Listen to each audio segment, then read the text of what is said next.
일본 항공산업의 자존심이었던 한 엔지니어가 있었습니다. 30해 동안 일본 기술이 세계 최고라고 믿으며 살아왔죠. 한국은 늘 뒤따라오는 나라, 조립만 잘하는 나라라고 생각했습니다.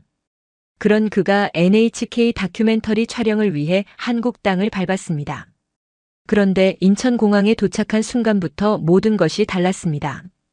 판교 연구소의 7나노미터 정밀도, 인천 공장의 0.02% 불량률, 울산 조선소의 신속한 문제 해결 능력. 그가 본 것은 상상을 초월했습니다. 일본인의 86%가 한국 기술을 과대평가한다던 통계는 완전히 뒤집혔습니다. 블라인드 테스트 결과 73%가 한국 제품을 선택했죠. 그리고 8분짜리 다큐멘터리 한 편이 일본 전역을 발칵 뒤집혔습니다. 30년 신념이 무너진 한 엔지니어의 고백, 편견이 깨달음으로 바뀐 놀라운 이야기가 지금 시작됩니다. 이 영상이 궁금하시다면 구독과 좋아요, 알림 설정 부탁드리며 여러분의 생각은 댓글로 들려주세요. 저는 타카하시 켄지입니다. 올해로 61살이죠. 직업은 항공기 부품 설계 엔지니어입니다. 정확히 말하면 30해 동안 미쓰비시 중공업 나고야 공장에서 터빈 블레이드 설계를 담당해왔습니다. 제 손끝으로 다뤄온 수치와 정밀함은 일본 항공산업의 자부심이었어요. 사무실 책상 서랍 깊숙한 곳에는 아직도 그 낡은 공구 세트가 들어있습니다. 아버지께서 물려주신 것이죠. 첫 번째 프로젝트를 완성했을 때 아버지는 제 어깨를 두드리며 말씀하셨습니다. 우리 기술은 세계 최고라고, 특히 한국 같은 나라는 아직 멀었다고요. 그 말씀이 제 30년 경력의 신념이 되었습니다. 2025년 3월 초 평범한 목요일 오후였습니다. NHK 다큐멘터리 팀 프로듀서 2명이 저를 찾아왔어요. 회의실에 앉은 그들은 정중하게 명함을 건넸습니다. 기술 자문을 부탁하고 싶다는 내용이었죠. 한국의 산업 현장을 취재할 예정인데 일본 엔지니어의 관점이 필요하다고 했습니다. 8분짜리 다큐멘터리니 부담 없을 거라는 설명도 덧붙였어요. 저는 흔쾌히 수락했습니다. 오히려 좋은 기회라고 생각했죠. 한국 기술의 실체를 제대로 보여줄 수 있겠다 싶었어요. 제 동료들도 비슷한 생각이었습니다. 점심시간에 만난 사토 부장은 웃으며 말했죠. 한국은 조립은 잘하지만 핵심 기술은 여전히 일본 것을 쓴다고요. 저도 고개를 끄덕였습니다. 그날 저녁 집으로 돌아가는 지하철 안에서 문득 이상한 감정이 스쳐 지나갔습니다. 왠지 모를 불안감이었어요. 하지만 곧 고개를 저었죠. 30해 경력의 확신이 흔들릴 리 없다고 스스로를 다독였습니다. 촬영 사흘 전 프로듀서가 보낸 이메일에는 예비 자료가 첨부되어 있었습니다. 그 안에는 충격적인 통계가 있었어요. 일본인 1200명을 대상으로 한 설문조사 결과였습니다. 86%가 한국 기술을 과대평가하고 있다는 내용이었죠. 저는 그 숫자를 보며 안도했습니다. 역시 대중의 인식도 저와 같구나 싶었어요. 하지만 그 순간 제 책상 위 달력을 보았습니다. 출장 일정이 빨간 펜으로 표시되어 있었죠. 인천공항 도착 시각 6시 30분. 호텔 체크인 8시. 촬영 시작 다음 날 오전 9시. 모든 일정이 빈틈없이 짜여 있었습니다. 그런데 왜인지 그 빨간 글씨들이 경고처럼 느껴졌어요. 동료 엔지니어 3명과 함께 나리타 공항으로 향했습니다. 기내에서 저는 한국 산업에 관한 보고서를 읽었죠. 삼성전자, 현대중공업, SK하이닉스. 익숙한 이름들이었습니다. 하지만 보고서 속 수치들은 제 예상과 달랐어요. 반도체 점유율, 조선 수주량, 배터리 시장 점유율. 모든 숫자가 상승 곡선을 그리고 있었습니다. 옆자리에 야마모토 과장이 물었습니다. 한국 기술이 정말 저렇게 발전했냐고요. 저는 잠시 망설이다 대답했죠. 수치는 그럴 수 있지만 기술의 본질은 다르다고요. 그는 고개를 끄덕였지만 제 목소리에는 확신이 부족했습니다. 처음으로 제 신념에 작은 균열이 생기는 순간이었어요. 비행기가 인천공항에 착륙했습니다. 밤 6시가 조금 넘은 시각이었죠. 기내 방송이 착륙을 알렸고 승객들이 일어서기 시작했습니다. 저는 창밖을 내다보았어요. 거대한 공항 건물이 조명 속에서 빛나고 있었습니다. 그 광경이 왠지 위압적으로 느껴졌죠. 입국장을 지나며 저는 주변을 둘러보기 시작했습니다. 천장 높이 설치된 자동화 시스템, 매끄럽게 움직이는 무인 운반 로봇, 정밀하게 설계된 환기 구조. 모든 것이 계산된 듯 작동하고 있었어요. 촬영 감독이 제게 물었습니다. 이 시스템들이 일본 기술이냐고요? 저는 입술을 깨물었습니다. 전부 한국산이라는 사실을 알고 있었거든요. 수화물을 찾는 동안 저는 컨베이어 벨트 아래 기계실을 유심히 관찰했습니다. 엔지니어의 직업병이죠. 회전축의 정밀도, 소음 수준, 진동 패턴. 모든 지표가 1급이었어요. 제 30년 경험으로 봐도 흠잡을 데가 없었습니다. 그 순간 가슴 한구석이 답답해졌죠. 호텔로 가는 택시 안에서 프로듀서가 내일 일정을 설명했습니다. 첫 번째 촬영지는 판교의 한 연구소라고 했어요. 반도체 장비를 생산하는 곳이라고요. 두 번째는 인천의 배터리 공장, 세 번째는 울산의 조선소. 일주일 동안 세 곳을 돌며 촬영할 예정이었습니다. 저는 고개를 끄덕이며 창밖을 바라보았습니다. 서울 시내의 야경이 펼쳐졌어요. 빌딩 숲 사이로 네온 사인이 반짝였고 고가도로 위로 차들이 질서정연하게 흘러갔습니다. 그 광경 속에서 저는 이상한 예감을 느꼈죠. 이번 출장이 단순한 자문으로 끝나지 않을 거라는 예감이었습니다. 호텔 방에 짐을 풀며 저는 서랍 속 공구 세트를 꺼내보았습니다. 아버지의 목소리가 들리는 것 같았어요. 우리 기술이 최고라던 그 말씀이요. 하지만 오늘 본 공항의 모습이 자꾸 머릿속을 맴돌았습니다. 저는 공구 세트를 다시 넣고 창밖을 바라보았죠. 내일부터 시작될 촬영이 두렵기도 하고 기대되기도 했습니다. 그날 밤 잠자리에 들기 전 제 노트북에 첫 번째 메모를 남겼습니다. 인천공항에서 본 것들을 기록했어요. 자동화 시스템의 정밀도, 로봇의 움직임, 건축 구조의 효율성. 그리고 마지막 줄에 이렇게 적었습니다. 혹시 내가 틀렸던 걸까요? 물음표가 3개나 붙어 있었죠. 다음 날 아침 호텔 로비에서 촬영팀을 만났습니다. 프로듀서 이시다 씨가 손을 흔들며 다가왔어요. 그의 옆에는 카메라 감독과 조명 기사, 그리고 통역사가 서 있었습니다. 모두 합쳐 7명의 팀이었죠. 이시다 씨는 오늘 첫 촬영 전에 간단한 회의를 하자고 제안했습니다. 호텔 2층 회의실로 올라갔어요. 창밖으로 서울 시내가 한눈에 내려다 보였습니다. 빌딩들 사이로 아침 햇살이 쏟아지고 있었죠. 회의 테이블에 둘러앉은 우리는 각자 커피를 손에 들었습니다. 이시다 씨가 노트북을 열며 말문을 열었어요.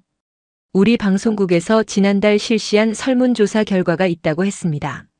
조사 대상은 일본 전역의 성인 1200명이었죠.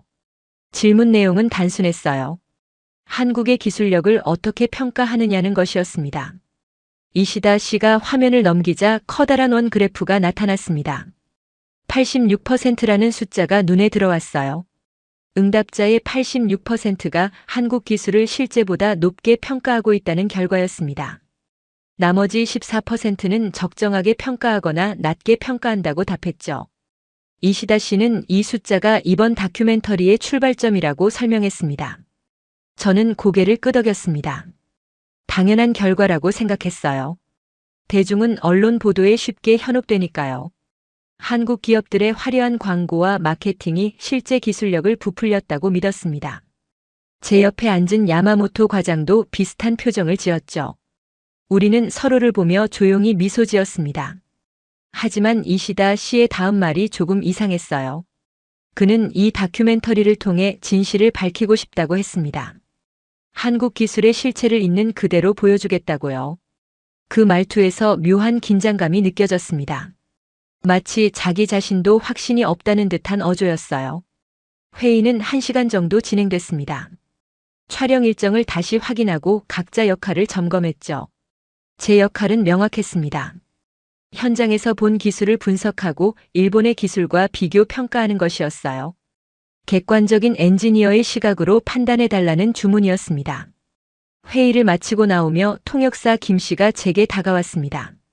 한국에 온 게 처음이냐고 물었어요. 저는 고개를 끄덕였습니다. 그녀는 웃으며 말했죠. 많이 놀랄 거라고요. 그 말이 무슨 뜻인지 그때는 이해하지 못했습니다. 저는 그저 예의상 미소만 지었어요. 첫 번째 촬영지인 판교 연구소로 출발했습니다. 승합차 안에서 이시다 씨가 태블릿으로 자료를 보여줬어요. 오늘 방문할 연구소는 반도체 제조 장비를 개발하는 곳이라고 했습니다. 특히 극자 외선 노광 장비의 핵심 부품을 생산한다고 했죠. 저는 속으로 고개를 저었습니다. 그 분야는 네덜란드 ASML의 동무대인데 한국이 무엇을 할 수 있을까 싶었어요. 차창 밖으로 판교 테크노밸리가 보이기 시작했습니다. 현대적인 건물들이 줄지어 서 있었어요. 깨끗한 거리, 정돈된 조경, 체계적인 도로망. 모든 것이 계획도시답게 질서정연했습니다. 하지만 저는 겉모습일 뿐이라고 생각했죠. 진짜 기술은 안에서 드러날 테니까요. 연구소 앞에 도착했습니다. 오전 9시 30분이었어요. 로비에서 연구소 담당자가 우리를 맞이했습니다. 30대 후반으로 보이는 박 박사였죠. 그는 유창한 일본어로 인사했습니다. 도쿄대학에서 박사과정을 마쳤다고 했어요. 저는 속으로 생각했습니다. 역시 일본에서 배워간 기술이겠구나 하고요. 클린룸으로 들어가기 전 방진복을 입었습니다. 헤어캡, 마스크, 장갑까지 완벽하게 갖췄죠. 에어 샤워를 거쳐 내부로 들어갔어요. 그 순간 제 눈앞에 펼쳐진 광경이 예상과 달랐습니다. 최첨단 장비들이 일사불란하게 배치되어 있었어요. 로봇 팔들이 정밀하게 움직이며 부품을 조립하고 있었습니다. 박 박사가 설명을 시작했습니다. 이곳에서 개발한 부품은 7나노미터 공정에 사용된다고 했어요. 오차 범위는 0.1나노미터 이하라고 했습니다. 저는 귀를 의심했죠. 그 정밀도는 일본에서도 최상급 기술입니다. 한국이 그 수준에 도달했다는 게 믿기지 않았어요. 촬영이 진행되는 동안 저는 장비들을 자세히 관찰했습니다. 진동 제어 시스템, 온도 관리 장치, 정밀 계측 센서. 모든 것이 완벽했어요. 제 30해 경험으로 봐도 흠잡을 데가 없었습니다. 오히려 일본의 일부 공장보다 더 체계적이었죠. 점심시간이 되어 연구소 구내식당으로 갔습니다. 박 박사와 마주 앉아 식사를 하며 이야기를 나눴어요. 그는 이 기술을 개발하는데 5년이 걸렸다고 했습니다. 처음에는 외국 기술을 배우는 것으로 시작했지만 지금은 독자 기술이라고 했죠. 그 말에서 자부심이 느껴졌습니다. 오후 촬영은 테스트룸에서 진행됐습니다. 개발한 부품의 성능을 실험하는 공간이었어요. 박 박사가 시연을 보여줬습니다. 부품을 장비에 장착하고 극한 조건에서 테스트했죠. 섭씨 250도의 고온, 영하 100도의 저온, 진공 상태. 모든 조건에서 부품은 완벽하게 작동했습니다. 저는 노트에 메모를 하면서도 손이 떨렸어요. 이게 정말 한국 기술인가 하는 의구심과 동시에 인정하고 싶지 않은 감정이 교차했습니다. 제 30년 신념이 흔들리기 시작했죠. 하지만 아직 한 곳만 본 것이라고 스스로를 위로했습니다. 저녁 6시에 호텔로 돌아왔어요. 방에 들어가자마자 소파에 주저앉았습니다. 이시다 씨가 보낸 오늘 촬영 영상을 노트북으로 확인했죠. 화면 속 연구소의 모습이 다시 재생됐습니다. 그 장면들을 보며 저는 아침에 본 그래프를 떠올렸어요. 86%. 그 숫자가 머릿속을 맴돌았습니다. 일본인의 86%가 한국 기술을 과대평가한다고 했죠. 하지만 오늘 본 것은 과대평가가 아니었습니다. 오히려 저평가하고 있는 게 아닐까 하는 생각이 들었어요. 그 생각을 하자 가슴이 답답해졌습니다. 창밖을 바라보았습니다. 서울 시내에 불빛이 하나둘 켜지기 시작했어요. 수백만 개의 불빛이 도시를 밝히고 있었습니다. 그 광경을 보며 저는 깨달았죠. 숫자는 거짓말을 하지 않지만 해석은 얼마든지 달라질 수 있다는 것을요. 노트북을 닫고 침대에 누웠습니다. 내일은 인천의 배터리 공장을 방문할 예정이었어요. 그곳에서는 또 무엇을 보게 될까요? 두려움과 기대가 뒤섞인 감정으로 잠이 오지 않았습니다. 저는 천장을 바라보며 중얼거렸어요. 86%, 그 숫자가 정말 틀린 걸까요? 둘째 날 아침 호텔 조식을 먹으며 이시다 씨가 오늘 일정을 다시 설명했습니다. 인천의 배터리 공장을 방문할 예정이라고 했어요. 전기차용 리튬이온 배터리를 생산하는 곳이라고 했죠. 저는 커피를 마시며 고개를 끄덕였습니다. 배터리 기술이라면 일본도 강점이 있는 분야니까요. 오전 8시에 호텔을 출발했어요. 승합차가 서울 시내를 빠져나가 고속도로에 진입했습니다. 창밖으로 한강이 보였죠. 강 위로 다리들이 연결되어 있었고 그 위로 차들이 쉼없이 움직였어요. 야마모토 과장이 창밖을 보며 말했습니다. 인프라는 확실히 잘 되어 있다고요. 1시간쯤 달렸을까요? 인천 송도 지역에 들어섰습니다. 현대적인 건물들이 즐비했어요. 국제업무지구답게 외국계 기업 간판들도 많이 보였습니다. 저는 속으로 생각했죠. 겉모습은 화려하지만 속은 다를 거라고요. 어제 판교에서 본 것도 특별한 케이스일 거라고 스스로를 설득했습니다. 공장 정문에 도착했어요. 경비실에서 신분 확인을 거쳐 내부로 들어갔습니다. 공장 부지가 예상보다 훨씬 넓었어요. 건물이 5동이나 되었습니다. 주차장에 차를 세우고 내리자 이 공장장이 나와서 맞이했습니다. 50대 초반으로 보이는 분이었죠. 이 공장장은 악수를 청하며 반갑게 인사했어요. 그는 이 공장이 3년 전에 완공되었다고 설명했습니다. 연간 생산량은 15기가와트시라고 했죠. 전기차 약 30만 대 분량이라는 말도 덧붙였습니다. 저는 그 규모에 놀랐지만 겉으로 내색하지 않았어요. 공장 내부로 들어가기 전 안전교육을 받았습니다. 배터리 공장은 화재 위험이 높기 때문에 안전수칙이 엄격하다고 했어요. 모두 안전모와 보안경을 착용했습니다. 교육을 마치고 생산 라인으로 이동했죠. 문이 열리자 거대한 공간이 나타났습니다. 첫 번째 라인은 전극 제조 공정이었어요. 거대한 롤투롤 장비가 쉼없이 돌아가고 있었습니다. 양극재와 음극재를 코팅하는 과정이라고 했죠. 이 공장장이 설명했습니다. 코팅 두께는 60 마이크로미터이고 오차는 1 마이크로미터 이하라고요. 저는 귀를 의심했습니다. 그 정밀도는 제가 알던 배터리 제조 기술을 뛰어넘는 수준이었어요. 일본의 파나소닉도 그 정도는 아닌 걸로 알고 있었습니다. 저는 장비에 다가가 자세히 살펴보았죠. 독일제나 일본제 장비일 거라고 생각했습니다. 하지만 명판을 보고 깜짝 놀랐어요. 모두 한국산 장비였습니다. 제조사 이름도 처음 듣는 한국 회사들이었어요. 저는 이 공장장에게 물었습니다. 이 장비들을 전부 한국에서 만들었냐고요. 그는 자랑스럽게 대답했죠. 5년 전만 해도 전부 수입했지만 지금은 국산화율이 90%를 넘는다고요. 두 번째 라인으로 이동했습니다. 조립 공정이었어요. 로봇팔들이 정밀하게 셀을 쌓아 올리고 있었습니다. 한치의 오차도 없이 움직이는 모습이 마치 발레를 보는 듯 했죠. 이시다 씨가 카메라를 들고 촬영하기 시작했습니다. 저는 노트에 메모하면서도 손이 떨렸어요. 검사 공정으로 넘어갔습니다. 완성된 배터리의 성능을 테스트하는 곳이었어요. 수백 대의 테스트 장비가 동시에 가동되고 있었습니다. 화면마다 실시간 데이터가 표시되었죠. 전압, 전류, 온도, 용량. 모든 수치가 정밀하게 모니터링되고 있었습니다. 이 공장장이 태블릿을 보여줬어요. 불량률 데이터였습니다. 지난달 불량률이 0.02%라고 했죠. 1000개 중 2개만 불합격이라는 의미였습니다. 저는 그 숫자를 보며 할 말을 잃었어요. 일본 공장의 평균 불량률이 0.1%인 걸 생각하면 경이로운 수치였습니다.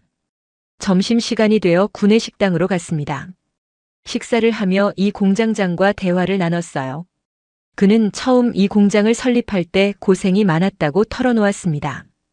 기술도 없고 경험도 부족했다고 했죠. 하지만 직원들이 밤낮 없이 연구하고 실험했다고 합니다. 그의 말을 듣던 중 문득 깨달았어요. 기술은 타고나는 게 아니라 만들어가는 것이라는 사실을요. 일본이 기술 강국이 된 것도 선배들의 노력 덕분이었습니다. 한국도 같은 길을 걷고 있는 거였죠. 저는 숟가락을 내려놓고 잠시 생각에 잠겼습니다. 오후 촬영은 연구동에서 진행됐어요. 차세대 배터리를 개발하는 공간이었습니다. 전고체 배터리 연구팀이 있다고 했죠. 이 공장장이 연구실 문을 열었습니다. 30명 정도의 연구원들이 각자 실험에 몰두하고 있었어요. 연구팀장 정 박사가 나와서 인사했습니다. 그는 카이스트에서 박사학위를 받았다고 했어요. 전고체 배터리는 현재 리튬이온 배터리의 한계를 넘는 기술이라고 설명했습니다. 에너지 밀도가 2배 높고 안전성도 월등하다고 했죠. 정 박사가 시제품을 보여줬어요. 손바닥만 한 크기의 배터리였습니다. 하지만 그 안에 담긴 기술은 엄청났어요. 고체 전해질, 리튬 금속 음극, 고전압 양극. 모든 요소가 최첨단 기술의 결정체였습니다. 저는 시제품을 손에 들고 한참 바라보았죠. 실험실을 둘러보는 동안 저는 계속 메모했습니다. 장비 사양, 실험 데이터, 연구 진행 상황. 모든 것이 제 예상을 뛰어넘었어요. 한국이 이미 차세대 기술에서도 선두권에 있다는 사실이 믿기지 않았습니다. 하지만 눈앞의 현실을 부정할 수는 없었죠.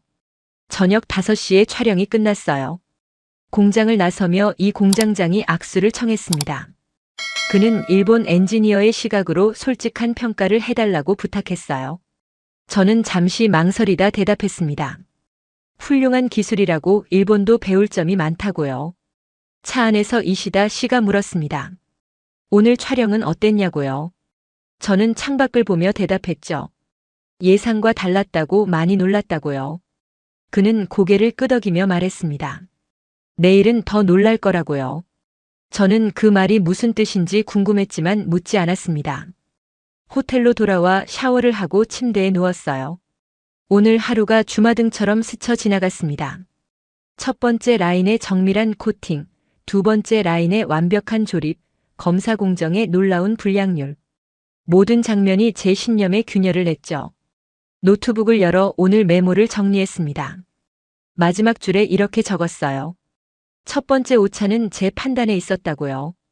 한국 기술을 저평가한 것이 저의 첫 번째 오차였다고 인정했습니다. 그리고 저는 알았죠. 이게 첫 번째일 뿐이라는 것을요. 셋째 날 아침은 비가 내렸습니다. 호텔 창밖으로 서울 시내가 빗줄기에 젖어 있었어요. 오늘은 울산 조선소를 방문할 예정이었습니다. 이시다 씨가 전화로 일정 변경을 알려왔어요. 비 때문에 출발 시간을 1시간 늦춘다고 했죠. 오전 9시에 호텔을 나섰습니다. 고속도로를 달리는 동안 빗소리가 차창을 두드렸어요. 야마모토 과장이 말했습니다. 조선소 촬영이 제대로 될지 걱정이라고요. 저도 같은 생각이었죠. 하지만 이시다 씨는 괜찮을 거라며 안심시켰습니다. 3시간을 달려 울산에 도착했어요. 다행히 비가 그쳤습니다. 조선소 정문 앞에 서자 거대한 크레인들이 눈에 들어왔습니다. 하늘을 찌르듯 솟아있는 모습이 압도적이었어요. 저는 카메라 가방을 들고 촬영팀을 따라갔습니다. 조선소 관리실에서 최 이사를 만났습니다. 60대 중반으로 보이는 분이었어요. 그는 이 조선소에서 40년을 일했다고 소개했습니다. 배 한 척 한 척에 인생을 바쳤다는 말도 덧붙였죠. 저는 그의 손을 보았습니다. 굳은 살이 가득한 손이었어요. 안전교육을 받고 작업장으로 이동했습니다. 거대한 선박이 건조 중이었어요. 최 이사가 설명했습니다. 2만 톤급 컨테이너선이라고 했죠. 3개월 후 인도 예정이라고 했습니다. 배의 크기에 압도당했어요. 축구장 2개를 합친 것보다 컸습니다. 용접 작업장으로 들어갔습니다. 수십 명의 작업자들이 불꽃을 튀기며 일하고 있었어요. 최 이사가 한 작업자를 불렀습니다. 김 반장이라고 소개했죠. 그는 20년 경력의 용접 기술자였습니다. 김 반장이 자동 용접 로봇을 가리키며 설명했어요. 이 로봇은 1년 전에 도입했다고 했습니다. 용접 품질이 획기적으로 향상됐다고 했죠. 저는 로봇 가까이 다가갔습니다. 명판을 확인하니 역시 한국산이었어요. 제조사는 현대로보틱스였습니다. 저는 김 반장에게 물었죠. 일본제 로봇과 비교하면 어떠냐고요. 김 반장이 웃으며 대답했습니다. 일본제도 좋지만 이제는 한국제가 더 낫다고 했어요. 가격도 저렴하고 유지보수도 편하다고 했습니다. 저는 그 말에 할 말을 잃었죠. 제가 알던 한국 기술이 이미 옛날 이야기가 되어 있었습니다. 첫 번째 오류가 발생한 건 바로 그때였어요. 용접 로봇이 갑자기 멈춰 섰습니다. 경보음이 울렸죠. 제어판에 에러 코드가 표시되었습니다. 저는 속으로 생각했어요. 역시 한국 기술은 아직 불안정하다고요. 하지만 다음 순간 놀라운 일이 벌어졌습니다. 김 반장이 태블릿을 꺼내 에러 코드를 확인했어요. 그리고 3분도 안 돼서 원인을 찾아냈습니다. 센서 케이블 접촉 불량이었죠. 그는 공구함에서 드라이버를 꺼내 케이블을 재연결했습니다. 로봇이 다시 작동했어요. 전체 과정이 5분도 걸리지 않았습니다. 저는 깜짝 놀랐어요. 일본 공장에서도 이런 오류가 생기면 최소 30분은 걸립니다. 기술자를 부르고 매뉴얼을 확인하고 본사에 문의하는 과정이 필요하거든요. 하지만 여기서는 현장 작업자가 즉시 해결했습니다. 이게 첫 번째 시정이었어요. 도장 공정으로 이동했습니다. 배의 외벽을 도색하는 작업이 진행 중이었어요. 거대한 스프레이 로봇이 균일하게 페인트를 뿌리고 있었습니다. 최 이사가 말했죠. 이 시스템은 6개월 전에 업그레이드했다고요. 페인트 소비량이 20% 줄었다고 합니다. 그런데 두 번째 오류가 발생했어요. 스프레이 압력이 갑자기 떨어졌습니다. 페인트가 제대로 분사되지 않았죠. 작업이 중단될 뻔했습니다. 하지만 이번에도 현장 기술자가 바로 대응했어요. 압력 조절 밸브를 점검하고 필터를 교체했습니다. 7분 만에 작업이 재개됐습니다. 저는 노트에 메모했어요. 두 번째 시정, 7분 소요. 한국 기술자들의 대응 속도가 예사롭지 않았습니다. 매뉴얼에 의존하는 게 아니라 경험과 직관으로 문제를 해결하고 있었어요. 점심시간에 구내 식당에서 식사를 했습니다. 현장 작업자들과 같은 테이블에 앉았어요. 그들은 자연스럽게 이야기를 나눴습니다. 오늘 아침 발생한 소소한 문제들, 해결 방법, 개선 아이디어. 모든 대화가 기술 향상으로 이어지고 있었죠. 저는 그 광경을 보며 깨달았습니다. 기술은 책상 위에서만 발전하는 게 아니라는 것을요. 현장에서 문제를 해결하며 쌓이는 경험이 진짜 기술력이라는 사실을 알았습니다. 일본도 과거에 그렇게 성장했죠. 한국이 지금 그 길을 걷고 있었어요. 오후 촬영은 기관실에서 진행됐습니다. 배의 심장이라 할 수 있는 곳이었어요. 거대한 디젤 엔진이 자리 잡고 있었습니다. 최 이사가 설명했죠. 이 엔진은 한국에서 설계하고 제작했다고요. 출력은 6만 마력이라고 했습니다. 세 번째 오류가 발생했어요. 냉각수 순환 펌프에서 이상 진동이 감지됐습니다. 경고등이 켜졌죠. 기관실 책임자가 즉시 달려왔습니다. 그는 진동 센서 데이터를 확인하고 베어링 마모를 의심했어요. 공구를 들고 펌프 커버를 열었습니다. 베어링을 점검하더니 교체가 필요하다고 판단했죠. 예비 부품 창고에서 새 베어링을 가져왔습니다. 15분 만에 교체 작업이 완료됐어요. 펌프가 다시 정상 작동했습니다. 세 번째 시정이었죠. 전기 제어실로 이동했습니다. 수백 개의 회로가 복잡하게 연결되어 있었어요. 전기 기술자 박 대리가 설명했습니다. 이 시스템은 전부 자동화되어 있다고 했죠. 인공지능이 전력 소비를 최적화한다고 했습니다. 네 번째 오류가 발생했어요. 메인 제어 패널에 통신 에러가 떴습니다. 일부 센서와 연결이 끊긴 거였죠. 박 대리가 노트북을 연결했습니다. 시스템 로그를 분석하더니 네트워크 스위치 문제라고 파악했어요. 그는 서버실로 달려갔습니다. 문제의 스위치를 재부팅하고 설정을 재확인했죠. 10분 후 모든 통신이 복구됐습니다. 저는 그 과정을 지켜보며 감탄했어요. 네 번째 시정, 10분 소요. 한국 기술자들의 문제 해결 능력이 탁월했습니다. 마지막 견학지는 품질 검사실이었어요. 완성된 배를 최종 점검하는 곳이었습니다. 수십 가지 항목을 체크한다고 했죠. 이 주임이 검사 장비를 시연했습니다. 초음파로 용접 부위를 검사하는 장비였어요. 다섯 번째 오류가 발생했습니다. 초음파 센서가 오작동을 일으켰어요. 화면에 노이즈가 가득했습니다. 이 주임이 당황하지 않고 장비를 분해했습니다. 센서 헤드를 점검하고 먼지를 제거했죠. 그리고 케이블 연결 상태를 재확인했습니다. 8분 후 장비가 정상 작동했어요. 저는 노트에 마지막 기록을 남겼습니다. 다섯 번째 시정, 8분 소요. 하루 동안 5번의 오류가 있었고 5번 모두 신속하게 해결됐습니다. 평균 해결 시간은 10분 미만이었어요. 저녁 6시에 조선소를 나섰습니다. 차에 타며 이시다 씨가 물었어요. 오늘 인상 깊었던 점이 무엇이냐고요. 저는 잠시 생각하다 대답했습니다. 오류보다 시정이 더 인상적이었다고. 기술은 완벽함이 아니라 대응력에서 나온다고요. 호텔로 돌아오는 길 저는 창밖을 바라보았습니다. 울산 시내에 불빛이 켜지기 시작했어요. 저는 중얼거렸죠. 이건 흉내가 아니라 진짜 기술이라고요. 제 목소리에는 확신이 담겨 있었습니다. 더 이상 의심할 여지가 없었어요. 일주일간의 한국 촬영이 끝나고 도쿄로 돌아왔습니다. 나리타 공항에 내린 순간 묘한 감정이 들었어요.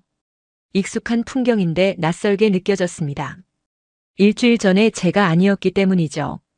집으로 가는 전철 안에서 저는 계속 한국에서 본 것들을 떠올렸습니다. 촬영 영상 편집이 시작됐어요. 이시다 씨가 연락을 해왔습니다. 8분짜리 다큐멘터리를 만들 예정인데 중간에 제 인터뷰를 넣고 싶다고 했죠. 며칠 후 NHK 스튜디오로 갔습니다. 카메라 앞에 앉아 질문에 답했어요. 한국 기술을 어떻게 평가하느냐는 질문이었습니다. 저는 솔직하게 대답했습니다. 처음에는 과대평가됐다고 생각했지만 직접 보니 오히려 저평가되고 있었다고요. 한국의 기술력은 이미 세계 최고 수준이라고 말했습니다. 제 목소리가 떨렸어요. 30년 신념을 뒤집는 고백이었으니까요. 편집에 2주가 걸렸습니다. 그동안 저는 회사에서 평소처럼 일했어요. 하지만 마음 한구석이 계속 불편했습니다. 동료들에게 한국 이야기를 꺼내면 다들 고개를 저었죠. 아직도 조립만 잘한다는 인식이 지배적이었어요. 저는 더 이상 그 말에 동의할 수 없었습니다. 3월 마지막 주 금요일이었어요. 이시다 씨에게서 연락이 왔습니다. 다큐멘터리 예고편이 완성됐다고 했죠. 다음 주 월요일 NHK 본사 로비에서 홍보 행사를 연다고 했습니다. 직원과 일반인 모두에게 공개한다고 했어요. 저도 참석해달라는 부탁이었습니다. 4월 첫째 주 월요일 오후 2시에 NHK 본사에 도착했습니다. 로비에는 이미 사람들이 모여 있었어요. 100명 정도 되어 보였습니다. 대형 스크린이 설치되어 있었고 의자들이 줄지어 놓여 있었죠. 이시다 씨가 저를 보고 손을 흔들었습니다. 오후 3시 정각에 행사가 시작됐어요.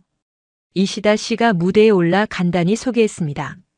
한국의 산업 현장을 담은 다큐멘터리라고 했죠. 일본인들의 인식과 실제 현실의 차이를 보여주고 싶었다고 설명했습니다. 그리고 8분짜리 예고편을 상영하겠다고 말했어요. 조명이 어두워지고 스크린에 영상이 시작됐습니다. 인천공항의 웅장한 모습이 먼저 나왔어요. 자동화 시스템이 작동하는 장면, 무인 로봇들의 움직임. 관객들이 작은 탄성을 내질렀습니다. 저도 그 광경을 다시 보며 가슴이 뛰었죠.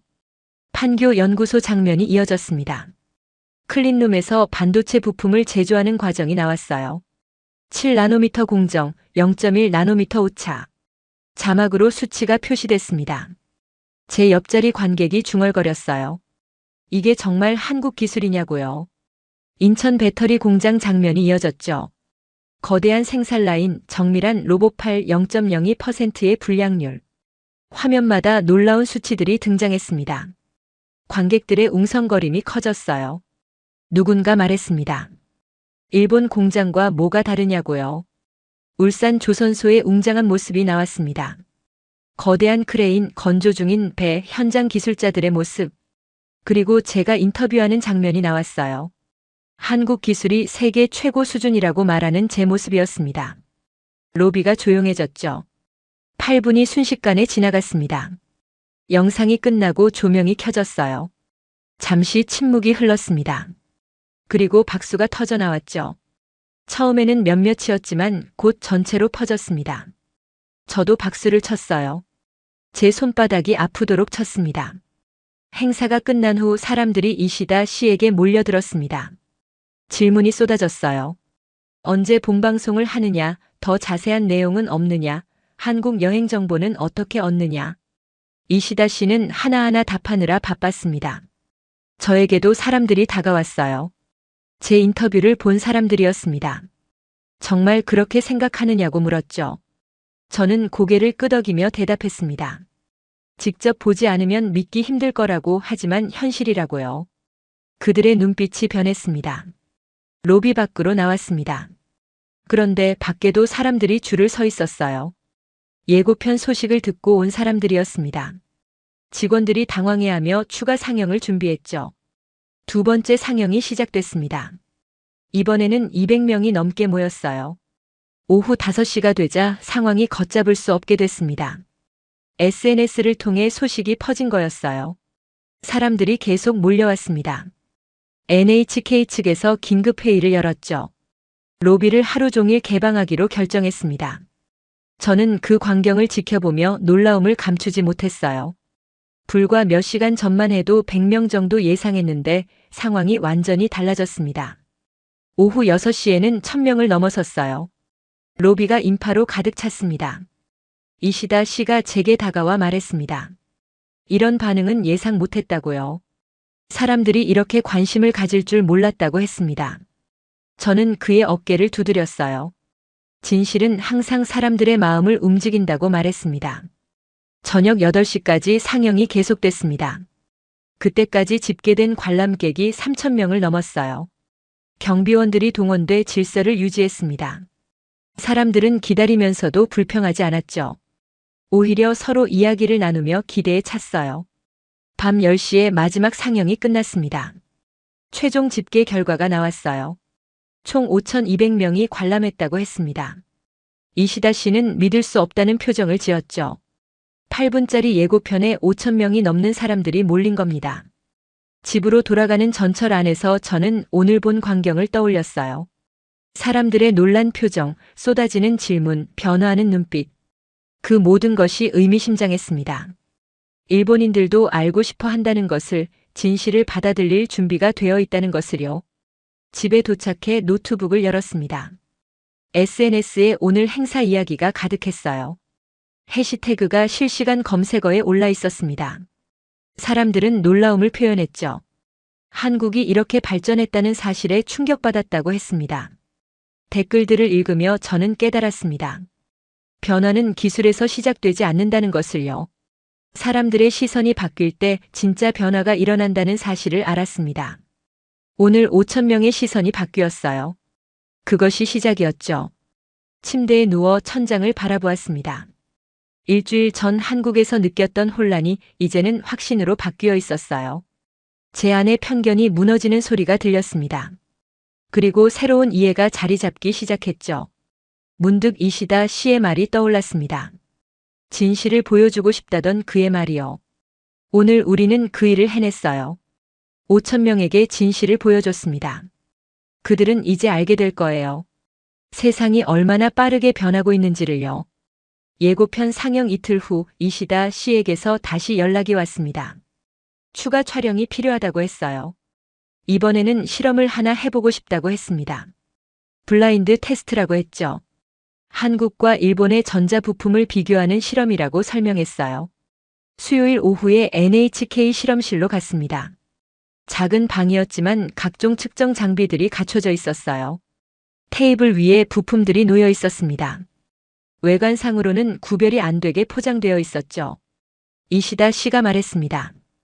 어느 것이 한국산인지 일본산인지 모르게 해뒀다고요. 실험 참가자는 총 100명이었습니다. 전자공학 전공자 50명, 일반인 50명으로 구성했다고 했어요. 그들은 각자 부품의 성능을 테스트하고 평가하게 될 거라고 했습니다. 저도 참관인으로 참여하기로 했죠.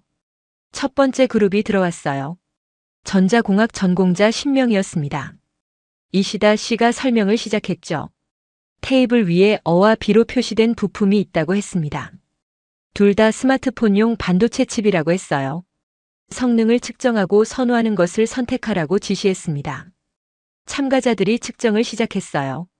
전력 소비량, 발열량, 처리 속도를 확인했습니다. 각자 노트에 데이터를 기록했죠. 30분 정도 지나자 한 명씩 선택을 마쳤습니다. 결과를 집계하니 10명 중 8명이 B를 선택했어요. 이시다 씨가 공개했습니다. B가 한국산이라고요.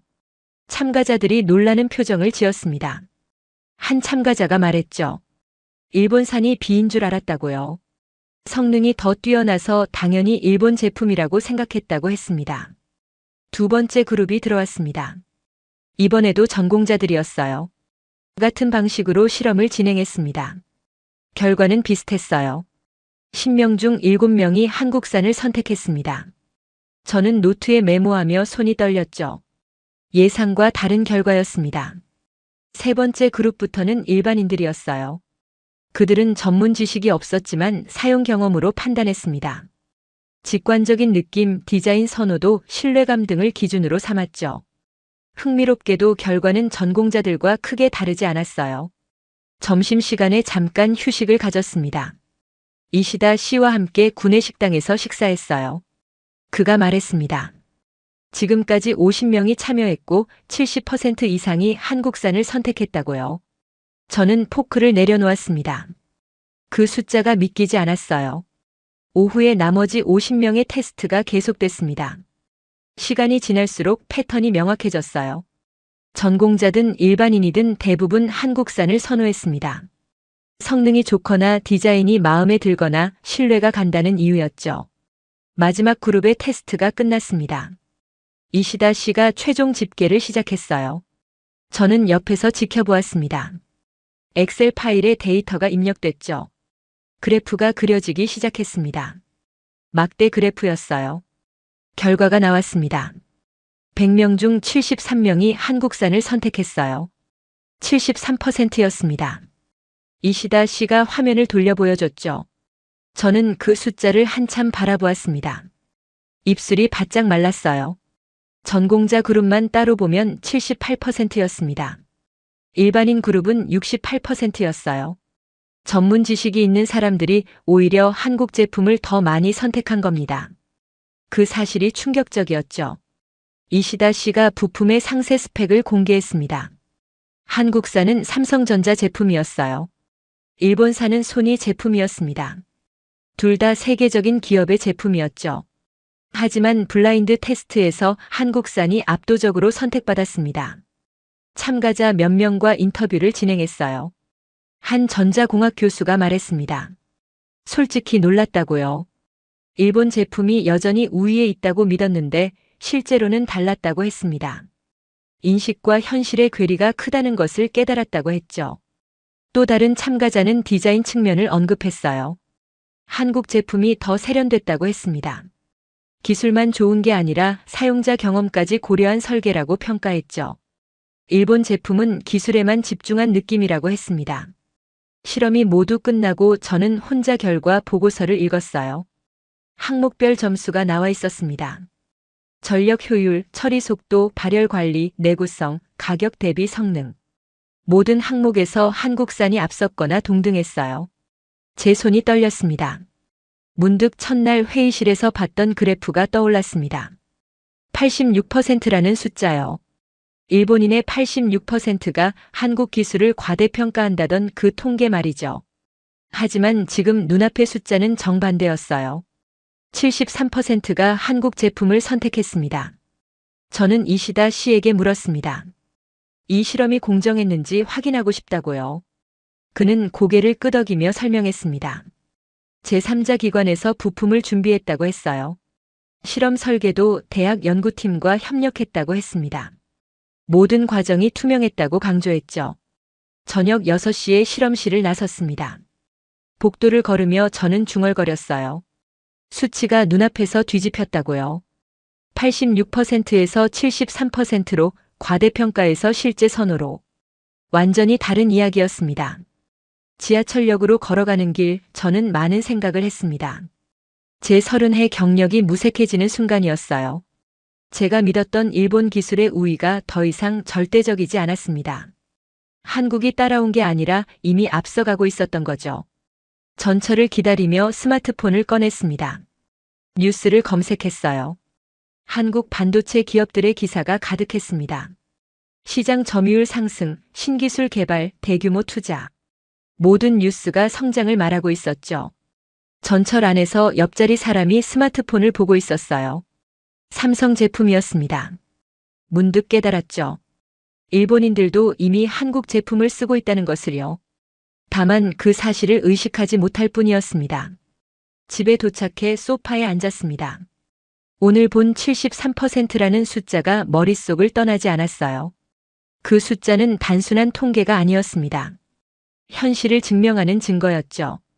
제 손끝의 정밀함보다 그들의 혁신이 더 빨랐던 겁니다. 노트북을 열어 오늘 메모를 정리했습니다.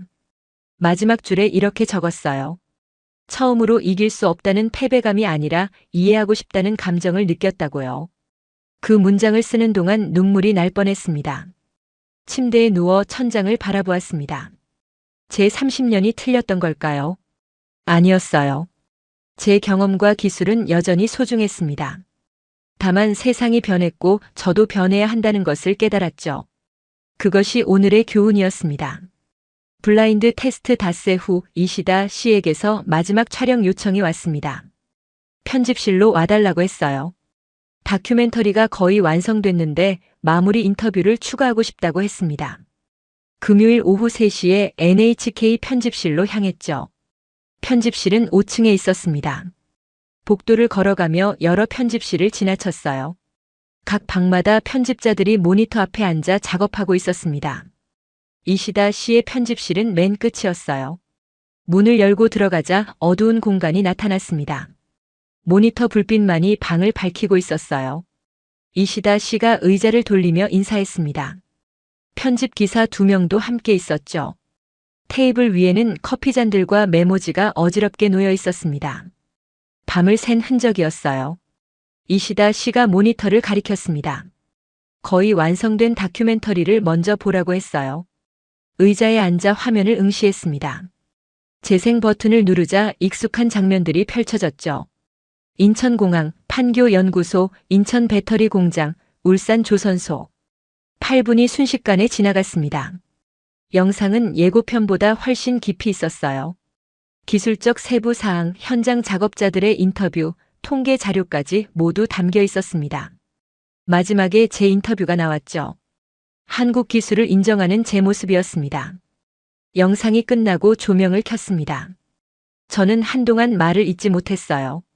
감정이 복받쳐 올랐습니다. 제 30년 신념의 변화가 8분 안에 압축되어 있었죠. 이시다 씨가 물었습니다. 어떠냐고요? 저는 고개를 끄덕였습니다. 훌륭하다고 진실을 잘 담았다고 말했어요. 이시다 씨가 미소 지었습니다. 하지만 그의 눈빛은 무거워 보였어요. 무언가 할 말이 있는 듯 했습니다. 저는 조용히 기다렸죠. 이시다 씨가 자리에서 일어났습니다. 편집실 한 구석으로 걸어갔어요. 카메라 한 대가 삼각대에 고정되어 있었습니다. 그는 카메라 전원을 켰죠. 렌즈가 저를 향했습니다. 무슨 일인지 몰라 당황했어요. 이시다 씨가 카메라 앞에 섰습니다. 그리고 심호흡을 했어요. 말을 시작하려는데 목소리가 떨렸습니다. 저는 의자에 앉은 채 그를 바라보았죠. 편집 기사 2명도 작업을 멈추고 그를 주시했습니다. 그가 입을 열었어요. 고백을 하고 싶다고 했습니다. 이 다큐멘터리를 시작할 때의 의도를 말하고 싶다고 했죠. 저는 긴장했습니다. 그의 다음 말이 궁금했어요. 편집실이 조용해졌습니다. 이시다 씨가 말했습니다. 처음에 우리는 한국을 비판하려 했다고요. 한국 기술이 과대평가됐다는 것을 증명하고 싶었다고 했습니다. 방송국 내부에서도 그런 기획 의도로 승인을 받았다고 털어놓았죠. 저는 숨을 멈췄습니다. 그는 계속 말했어요. 하지만 현장에 가보니 완전히 달랐다고요. 예상했던 것과 정반대였다고 했습니다. 한국 기술은 과대평가가 아니라 오히려 저평가되고 있었다고 고백했죠. 그의 목소리가 더욱 떨렸습니다. 우리 자신이 늦어 있었던 겁니다. 이시다 씨의 그 말이 편집실에 울렸어요. 한국이 문제가 아니라 일본이 멈춰 있었다고 했습니다. 변화를 거부하고 과거에 안주했다고 고백했죠. 저는 그의 용기에 감동했습니다. 이시다 씨가 카메라를 껐습니다. 그리고 저를 돌아보며 미안하다고 했어요. 저를 이용하려 했다고, 한국을 비판하는 증인으로 삼으려 했다고 사과했습니다. 저는 고개를 저었죠. 결과적으로 우리 모두 진실을 발견했다고 말했습니다. 편집 기사 한 명이 말했습니다. 자기도 같은 생각이었다고요. 한국은 여전히 일본을 따라오는 나라라고 믿었다고 했습니다. 하지만 이번 작업을 하면서 생각이 완전히 바뀌었다고 했죠. 부끄러웠다고 고백했습니다. 다른 편집 기사도 동의했어요. 자료를 편집하면서 계속 놀랐다고 했습니다. 매 장면마다 예상을 뛰어넘는 기술이 나왔다고 했죠. 처음에는 과장된 것 아니냐고 의심했지만 모두 사실이었다고 인정했습니다. 저는 가방에서 노트를 꺼냈습니다. 한국 출장 때부터 써온 노트였어요. 페이지를 넘기며 그동안의 메모를 되짚어 봤습니다. 판교에서의 놀라움, 인천에서의 충격, 울산에서의 감탄. 모든 감정이 글자로 남아 있었죠. 마지막 페이지에 새로운 문장을 적었습니다. 이시다 씨와 편집 기사들이 지켜보는 가운데 천천히 펜을 움직였어요. 기술에는 국경이 없고 편견에는 기한이 없다고 적었습니다. 손이 떨렸지만 또박또박 썼죠. 노트를 덮으며 그들에게 보여줬습니다. 이시다 씨가 그 문장을 읽더니 고개를 끄덕였어요. 다큐멘터리 마지막에 이 문장을 넣고 싶다고 했습니다. 저는 흔쾌히 동의했죠. 제 깨달음을 많은 사람과 나누고 싶었습니다. 창밖을 바라보았습니다.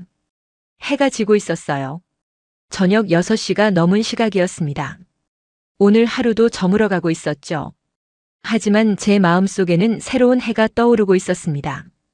변화를 받아들이는 용기가 생겼어요. 이시다 씨가 물었습니다. 앞으로 어떻게 할 거냐고요? 저는 잠시 생각하다 대답했습니다. 제 안의 렌즈를 바꾸겠다고요.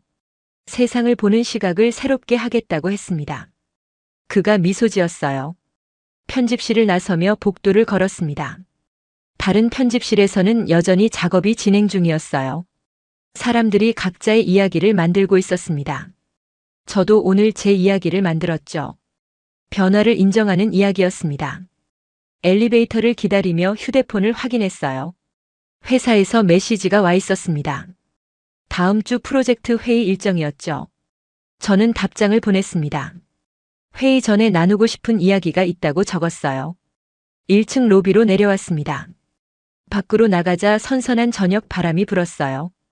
벚꽃이 지고 있었습니다. 꽃잎이 바람에 날려 떨어졌죠. 저는 그 광경을 보며 생각했습니다. 떨어지는 것도 아름답다고요. 지하철역으로 걸어가며 오늘의 일을 정리했습니다. 이시다 씨의 고백, 편집 기사들의 변화, 제 노트의 마지막 문장. 모든 것이 의미 있었어요. 우리는 함께 성장하고 있었습니다. 전철에 올랐습니다. 창밖으로 도쿄 야경이 펼쳐졌어요. 수많은 불빛이 반짝였습니다.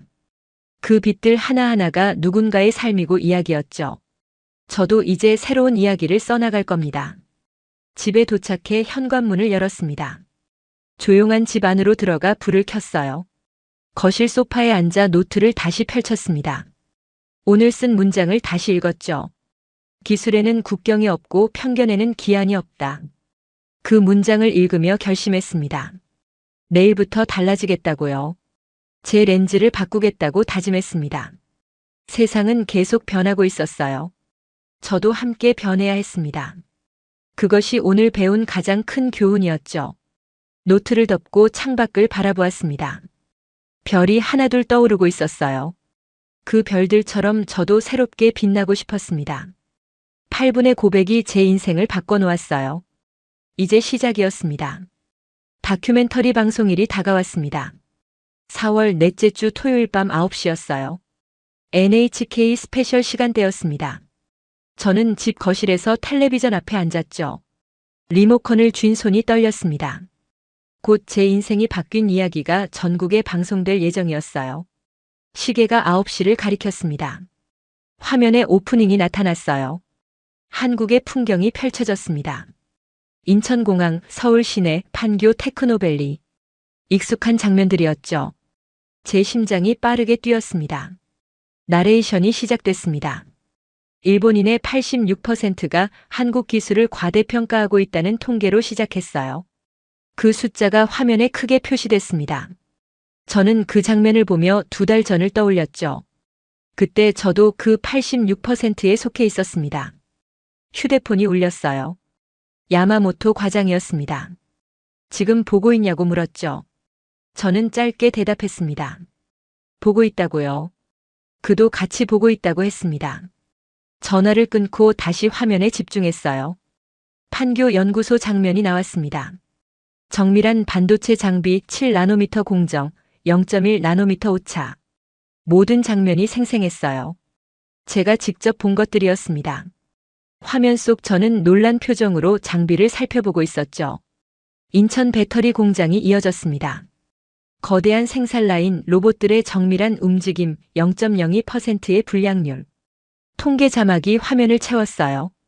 SNS 반응이 실시간으로 올라오기 시작했습니다. 해시태그가 실시간 검색어 1위에 올랐죠. 울산 조선소 장면에서 제 인터뷰가 나왔습니다. 5번의 오류와 신속한 해결 과정을 설명하는 제 모습이었어요. 기술은 완벽함이 아니라 대응력에서 나온다고 말하는 장면이었습니다. 제 목소리가 거실에 울렸죠. 광고 시간이 되어 잠시 숨을 돌렸습니다. 휴대폰을 확인했어요. 문자 메시지가 수십 개 와 있었습니다. 동료들, 친구들, 심지어 대학 동기들까지 연락을 보냈죠. 모두 다큐를 보고 있다고 했습니다. 후반부가 시작됐어요. 블라인드 테스트 장면이었습니다. 100명의 참가자 73%의 한국산 선택. 그래프가 화면에 나타났죠. 시청자들의 반응이 폭발적이었습니다. 트위터에 댓글이 초당 100개씩 올라왔어요. 이시다 씨의 고백 장면이 나왔습니다. 편집실에서 카메라를 보며 말하는 그의 모습이었어요. 우리는 한국을 비판하려 했지만 우리 자신이 늦어 있었다는 고백. 그의 떨리는 목소리가 전국에 퍼졌습니다. 마지막 장면이었어요. 제 노트에 적힌 문장이 화면을 채웠습니다. 기술에는 국경이 없고 편견에는 기한이 없다. 그 문장 위로 한국과 일본의 협력 장면이 오버랩됐죠. 감동적인 마무리였습니다. 9시 50분에 방송이 끝났습니다. 엔딩 크레딧이 올라가는 동안 저는 숨을 크게 내쉬었어요. 끝났습니다.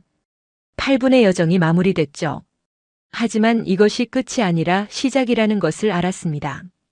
10분 후 이시다 씨에게서 전화가 왔습니다. 시청률 속보가 나왔다고 했어요. 순간 최고 시청률이 30%를 넘었다고 했습니다.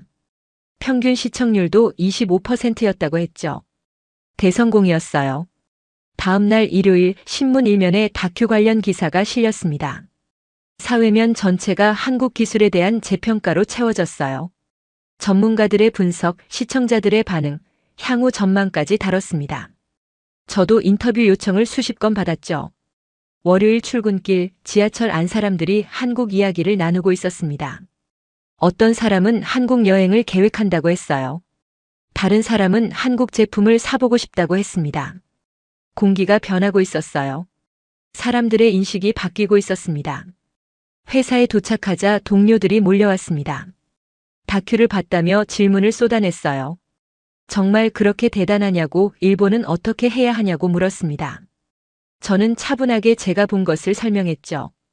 그들의 눈빛이 변하는 것을 느꼈습니다. 한 주가 지났습니다. NHK에서 추가 통계를 발표했어요. 방송 후 시청자 1,500명을 대상으로 재설문 조사를 실시했다고 합니다. 결과가 놀라웠죠. 86%가 생각이 바뀌었다고 답했습니다.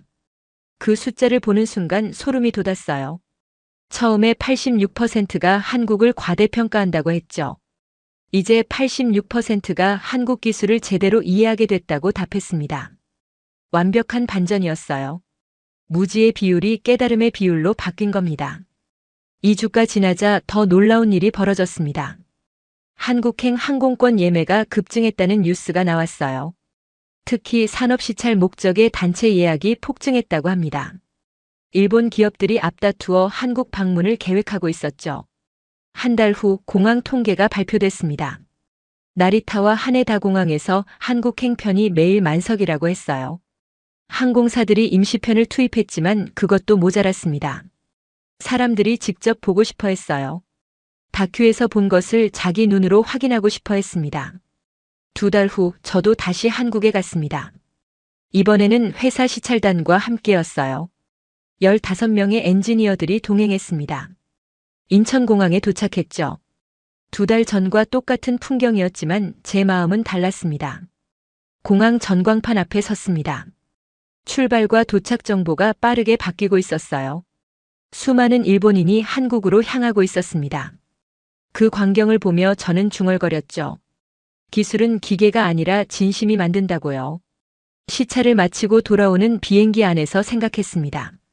세상을 바꾼 것은 무엇이었을까요? 8분짜리 다큐멘터리였을까요? 아니었습니다. 다큐는 단지 계기였을 뿐이에요. 진짜로 세상을 바꾼 것은 변화한 사람들이었습니다. 저부터 변했습니다. 30년 신념을 내려놓고 새로운 시각을 받아들였어요. 이시다 씨도 변했습니다. 비판하려던 마음을 고백과 성찰로 바꿨죠. 5천 명의 관람객이 변했고 수백만 시청자가 변했습니다. 그 변화가 모여 거대한 흐름이 됐어요.